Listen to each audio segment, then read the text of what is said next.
At 11:27, we know from video evidence, at 11:27, the exterior door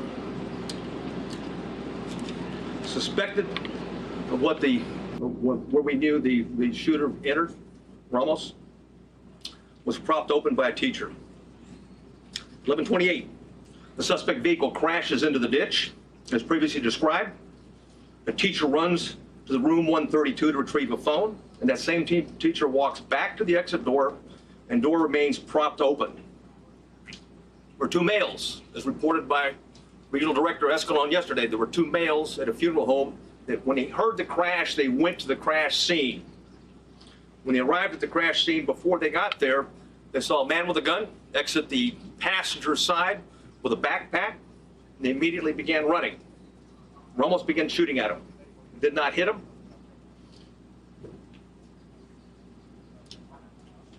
One of the males fell when he was running. Both males returned to the funeral home while they're running. And then again, we see through video, teacher reemerges inside the school in panic and apparently calls 911. 911 call at 11:30. There was a crash, man with a gun. 11:31, the suspect reaches last row of vehicles in the school parking lot. 11:31, the suspect shooting began at the school while patrol vehicles got to the funeral home. I'll point out where it is.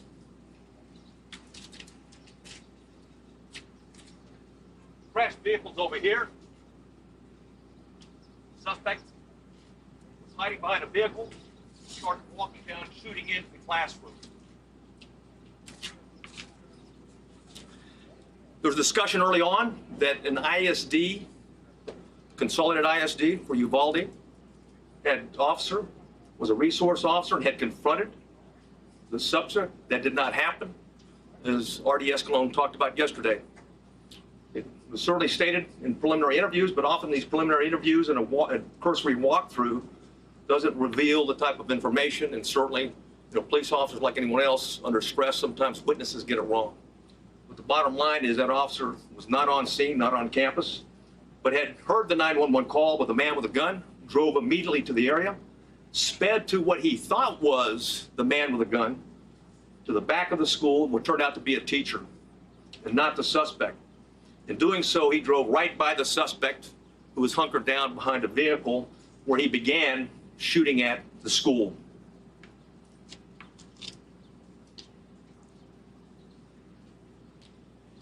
At 11:31, the suspect shooting in between the vehicle is when it began, while patrol vehicle gets to the funeral home. Multiple shots are fired outside the school at 11:31. Patrol car accelerates into the parking lot, drives by the shooter. That's exactly what I was talking about. It was the ISD officer at that time. He passes, then leaves the camera view. There's multiple shots fired at the school at 11:32, at 11:32:27, at 11:32:36. And at 11:33 is when the suspect entered the school at the door that I'm pointing to now. At 11:33, the suspect begins shooting into room 111 or 112. It's not possible to determine from the video angle that we have at this point in time.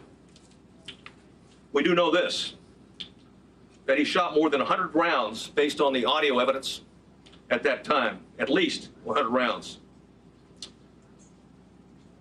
He entered at 11:33, or 11:33, he started shooting in the classrooms, 111 and 112.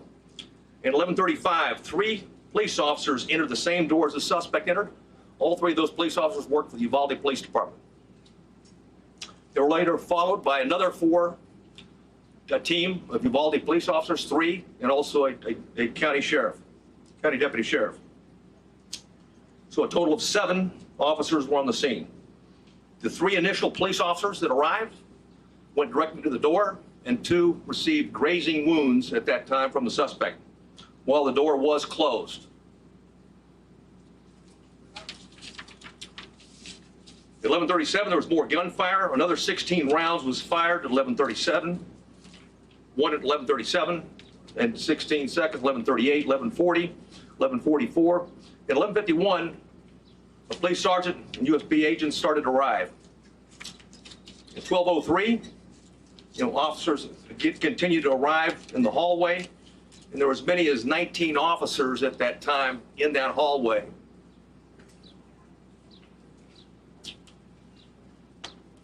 At 12:15, we know that BORTAC members arrived. Not the entire BORTAC, but members of BORTAC, along with Shields. At 12:21, the suspect fired again, was believed to be at the door. At 11:21, law enforcement moved down the hallway. At 11:50, they breached the door using keys that they're able to get from the janitor because both doors were locked. Though both of the classrooms that he shot into were locked when officers arrived. They killed the suspect at that time. And now I'd like to go over the 911 timeline.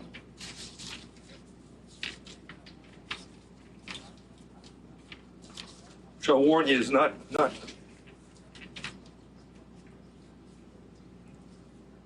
It's better that I read it than you listen to it.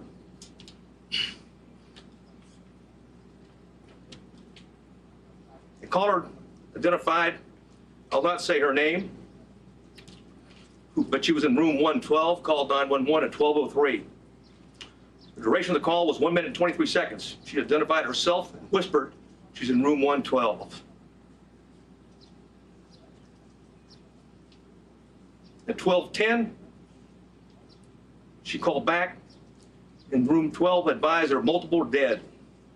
12:13, again, she called on the phone. Again, at 12:16, she called back and said there was 8 to 9 students alive. At 12:19, a 911 call was made, and another person in room 111 called. I will not say her name. She hung up when another student told her to hang up. At 12:21, you could hear over the 911 call that 3 shots were fired. At 12:36, 911 call that lasted for 21 seconds. The initial caller called back, student, child, called back, was told to stay on the line and be very quiet. She told 911 that he shot the door. At approximately 12:43 and 12:47, she asked 911 to please send the police now.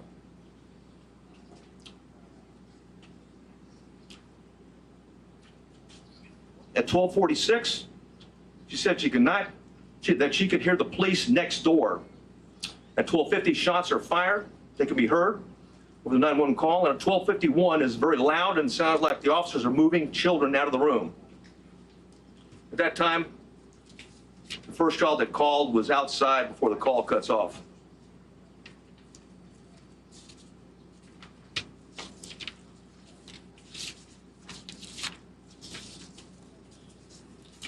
Additional information that we have is that there are 58 total magazines at the school related to the crime scene. 11 of those magazines were inside the school. 3 were on the suspect's body. 2 in room 112, 6 inside room 111. 5 were on the ground, 1 was in the rifle. There were 32 magazines outside the school, but on school property. 1 just outside the school building and 31 in the suspect's backpack that he did not take into the classrooms with him. There's 15 magazines at the crash site. There were 2 magazines at the suspect's residence for a total of 60 magazines. He had purchased and had a total of 1,657 total rounds of ammunition. 315 of those rounds were inside the school. 142 of those were spent cartridges. 173 were live rounds. 922 were outside of the school, but on school property. 22 of those were spent cartridges. 900 were live rounds. 422 were at the crash site. 22 were spent cartridges. 420 of those were live rounds. There's 35 spent law enforcement cartridges total in the school. 8 of those were in the hallway. 27 were inside the classroom. 111 where the suspect was killed.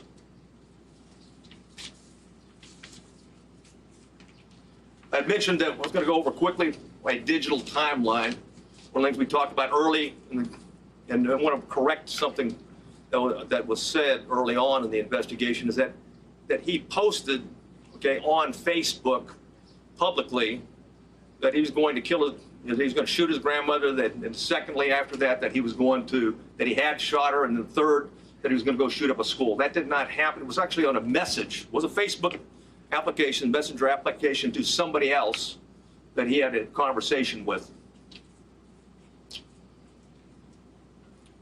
We know that through his digital media footprint, and I'll just do by date time, that Ramos asked his sister to help him buy a gun. She flatly refused. That was in September of 21. I'll avoid some of these and get to he had Instagram, a 4-group chat, and it was discussed that Ramos being a school shooter. That was on February 28th of 2022. On March 1st of 2022, there was an Instagram he had with 4 people. It was a chat.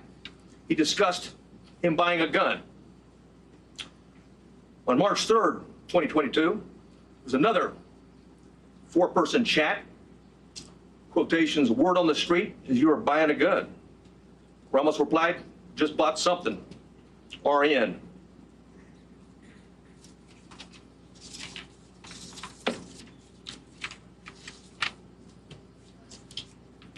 On March 14th, and there's an Instagram posting by the subject, in quotations, 10 more days.